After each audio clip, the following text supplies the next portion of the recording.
So today's tip of the day is price makes news and it's not the other way around. So what I mean by this is whenever a stock goes up, say, it's gone up 50 points or it's gone up 100 points, you always would think that what caused it to go up 100 points or what caused it to go up 200 points, and you'll always try to, or the CNBC, all these TV shows will try to give you a news perspective that the news actually triggered the price to go up 100 points or 50 points.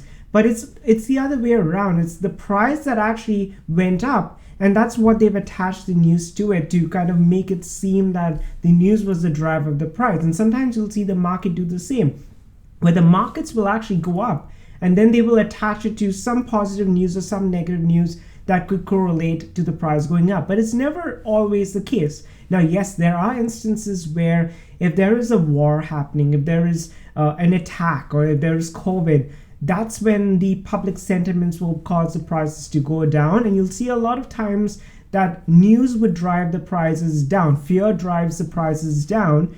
But if the markets are going up, it's usually the price that will drive itself up, and the news will just attach itself to it. So the markets don't really care where it has to go. It'll follow more the technicals of the charts, or the technical analysis to really decide how it has to trend upwards or downwards.